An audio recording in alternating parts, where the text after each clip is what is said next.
আশা করছি সবাই ভালো আছেন। আম, আপনাদেরকে দুটি ভিডিও দেওয়ার কথা ছিল।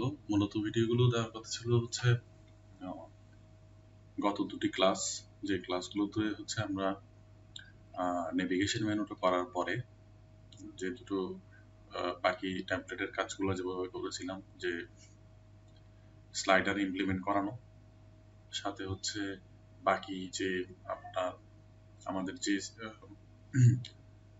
এইগুলো ছিল, যদি একটু পিএইচডিটা দেখতে পাই।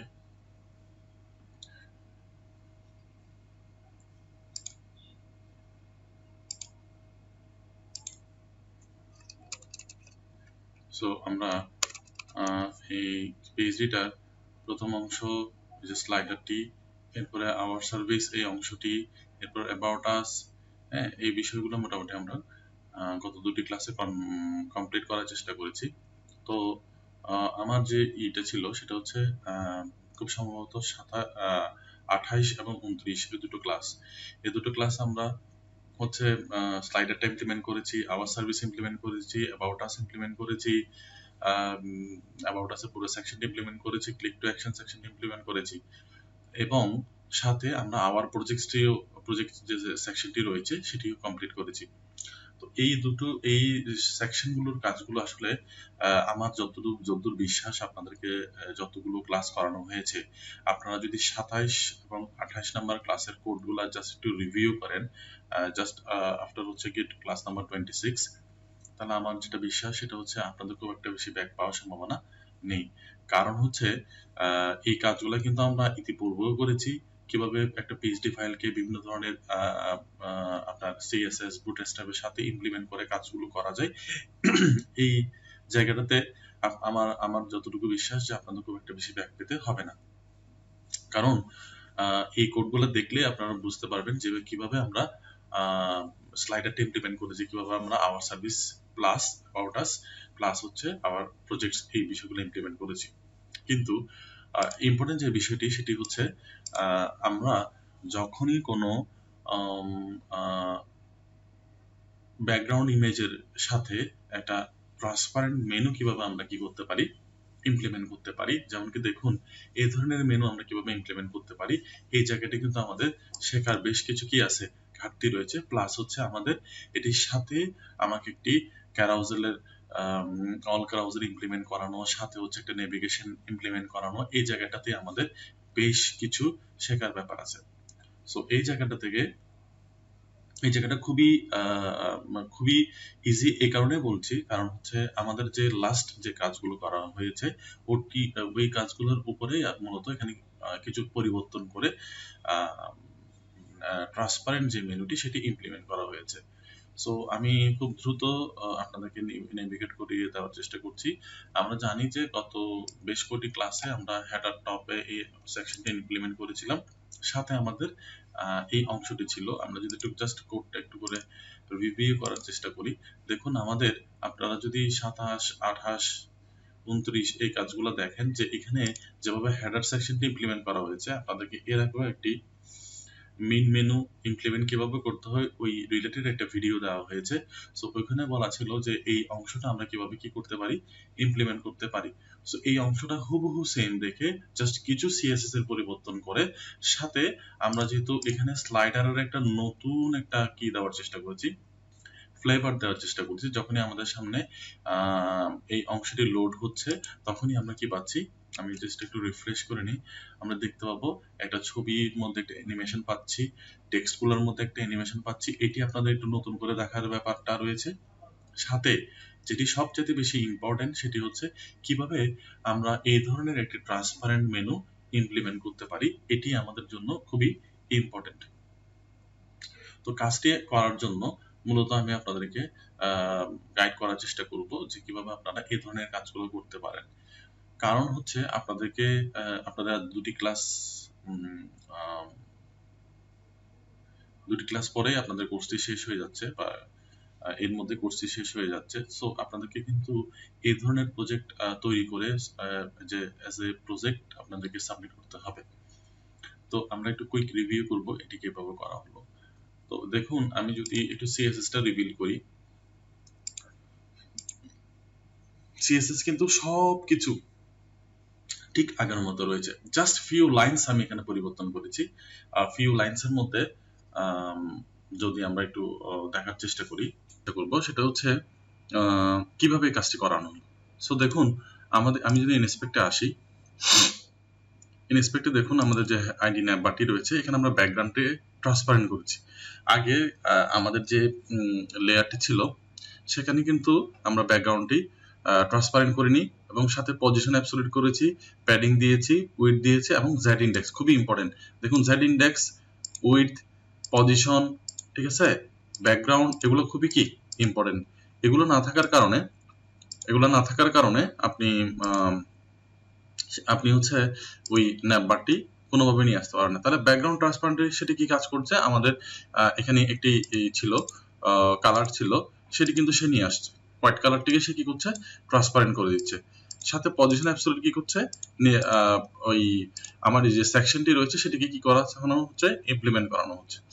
প্যাডিং দিয়ে আমরা কি করছি, আমরা আমাদের নেভিগেশনের both left right top and বটমে প্যাডিং অ্যাপ্লাই করছি। উইডথের সাহায্যে আমরা কি করছি, যেহেতু এটা পজিশন অ্যাবসলিউট করা হয়েছে, উইডথ 100% দেওয়ার কারণে সেটি তার পুরো স্পেসটা কি করতে পারছে, ডিটেক্ট করতে পারছে। একইভাবে যেহেতু আমাদের এখানে মাল্টিপল লেয়ার্স রয়েছে, একটা ব্যাকগ্রাউন্ড ইমেজ রয়েছে, ব্যাকগ্রাউন্ড ইমেজের উপরে আফটার রয়েছে, আফটারের উপরে আবার আমাদের হচ্ছে কিছু টেক্সট রয়েছে। আমরা জানি যে যখনই একটি লেয়ার আরেকটি লেয়ারের উপরে বসে যায় তখন আমাদের জেড ইন্ডেক্সের ব্যবহার করতে হয়। শুধুমাত্র এই কয়েকটি লাইন ব্যবহার করে আমরা আমাদের যে আগের যে স্লাইডারটি ছিল সেটির উপরে আমরা মূলত ট্রান্সপারেন্ট মেনুটি তৈরি করতে পারি। এটির সাথে আরেকটি বিষয় আমি যোগ করতে চাই, সেটি হচ্ছে কিভাবে এই আপনার হচ্ছে ছবি, ব্যাকগ্রাউন্ড ইমেজ এবং এই যে টেক্সটগুলো রয়েছে সেটি কিভাবে এক্সিকিউশনটি হচ্ছে। তো চলুন আমরা একটু সিএসএস গো থ্রু করব। সো সিএসএস গো থ্রু করতে গেলে পরে দেখতে পাবো আমরা এখানে যদি এই অল কারোজালের অংশটি দেখতে চাই, দেখুন এখানে কিছু পরিবর্তন আনা হয়েছে। যেমন কি হচ্ছে, আগের কোডটাতে আমরা অল কারোজাল ইউজ করেছিলাম, অল কারোজালটাকে অ্যাক্টিভ করার জন্য স্লাইডের রিলেটিভ ইউজ করেছিলাম হচ্ছে এটিকে পজিশন হিসেবে রিলেটিভ হিসেবে ইউজ করার জন্য। সিঙ্গেল স্লাইড আইটেম আমরা display flakes, align item centre, এগুলো আমরা আগেও ইউজ করেছি যাতে করে আমাদের কন্টেন্টটুকু মাঝখানে চলে আসে। নতুন একটি আমরা ক্লাস যোগ করেছি এখানে, যেটির নাম হচ্ছে ইমেজ লেয়ার, এবং ওখানে ওই ইমেজ লেয়ারে মূলত আমরা ব্যাকগ্রাউন্ড ইমেজটি ইউজ করেছি। তো এটির সাথে মিল রেখে আমরা কিছু পরিবর্তনও এখানে আনার চেষ্টা করেছি।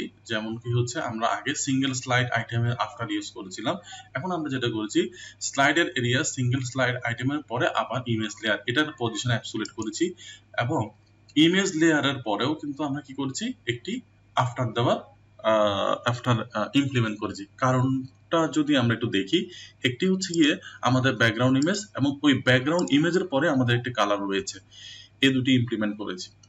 তো দেখুন কিভাবে এখানে অ্যানিমেশনটি কাজ করছে। দেখুন এখানে ওয়েবকিট ট্রান্সফর্ম স্কেল 1 করা আছে, ঠিক আছে।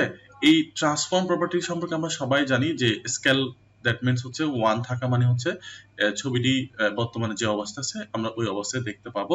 এবং আমরা এখানে আবার ট্রানজিশন ডিউরেশনটা মেনটেন করেছি, মানে ট্রানজিশন হবে সব দিক থেকে কতক্ষণের জন্য হবে, এবং ট্রানজিশন টাইপটা আমরা এখানে মেনশন করে দিয়েছি 6000 মিলিসেকেন্ড। এখন এই কাজটি একটু পরে যদি চলে আসেন আপনি, সিঙ্গেল স্লাইডার এরিয়া অ্যাক্টিভ, মানে যেটি অ্যাক্টিভ থাকবে এটা খুবই সহজে ধরতে পারা যাবে। আমি চেষ্টা করছি আপনাদেরকে ইনস্পেক্টের সাহায্যে করার জন্য। দেখুন এখানে একটি অ্যাক্টিভ চলে আসছে, অ্যাক্টিভটা কিন্তু যেহেতু এটা অল ক্রাউজাল, সেটি একটি স্লাইড থেকে আরেকটি স্লাইড যখন অ্যাক্টিভ হয়, অ্যাক্টিভ ক্লাসটা কিন্তু গো থ্রু হয়। তো আমরা যেটা করেছি যে স্লাইডার এরিয়া অ্যাক্টিভ করলে পরে সিঙ্গেল স্লাইড আইটেম এবং ইমেজ যে লেয়ারটি রয়েছে সেটিকে আমরা কি করেছি, ট্রান্সফর্ম করেছি, ওয়েবকিট ট্রান্সফর্ম করেছি। সিচুয়েশনটা ছিল হচ্ছে গিয়ে কি আপনার 1, এখানে সিচুয়েশনটা ছিল হচ্ছে গিয়ে কি আপনার এখানে সিচুয়েশনটা ছিল হচ্ছে স্কেলটা ছিল 1, কিন্তু একটু পরে এই সিচুয়েশনটাকে আমরা কিসে নিয়ে আসলাম যে 1.1, এই বিষয়টি এখানে ইমপ্লিমেন্ট হচ্ছে, ঠিক আছে।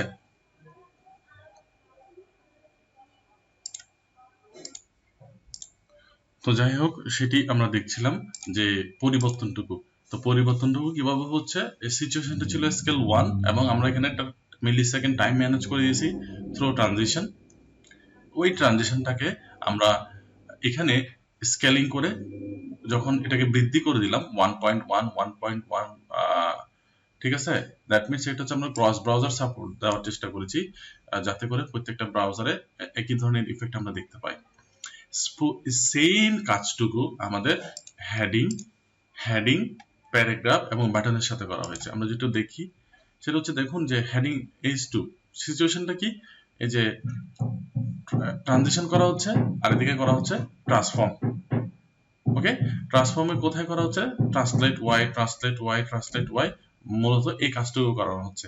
সো সেটি কখন হচ্ছে, দেখুন যে এখানে এটির টাইম দেওয়া আছে 1000 মিলি সেকেন্ড, এবং এখানে যেটি করা আছে সেটি হচ্ছে, এখানে অপাসিটি করা আছে হচ্ছে 0, আর এখানে হেডিং এর অ্যাক্টিভ হলে পরে সিঙ্গেল স্লাইড আইটেমের কন্টেন্ট, দ্যাট মিনস দেখুন আমরা এখানে একটা কন্টেন্ট নামে ক্লাস ইউজ করেছি, ওই কন্টেন্টটার পরে হেডিংটি যদি থাকে সেটির অপাসিটিটা 0 থেকে 1 হবে, তাহলে অবস্থার একটা কি হচ্ছে, পরিবর্তন যেহেতু হচ্ছে, সেহেতু এই টাইমিংটা আমরা কি করতে পারছি, টাইমিং এর মাধ্যমে ট্রানজিশন দিয়ে এই যে অপাসিটি 0 থেকে 1 হচ্ছে এটাকে আমরা কন্ট্রোল করতে পারছি। সাথে সাথে আমরা যেটি করছি সেটি হচ্ছে এটি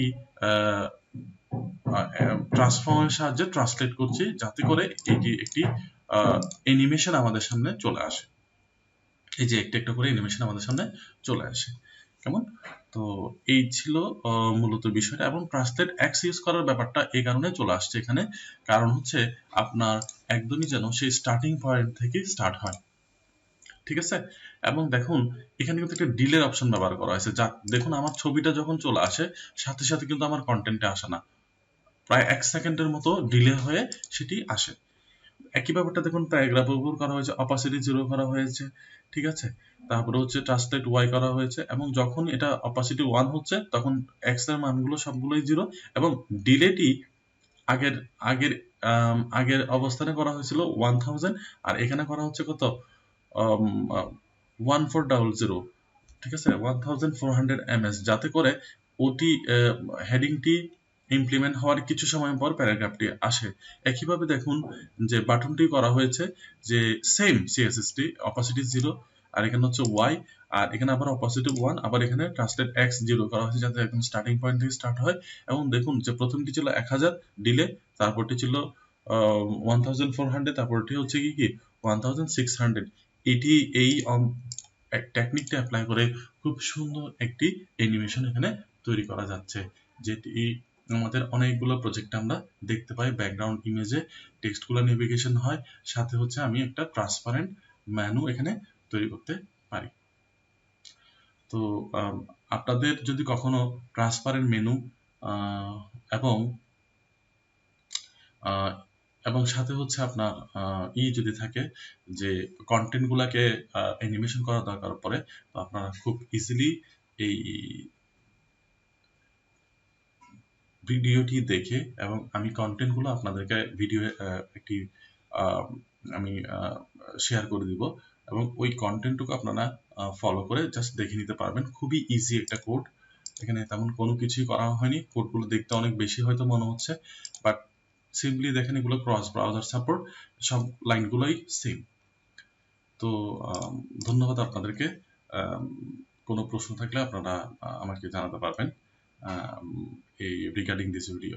ধন্যবাদ, থ্যাংক ইউ।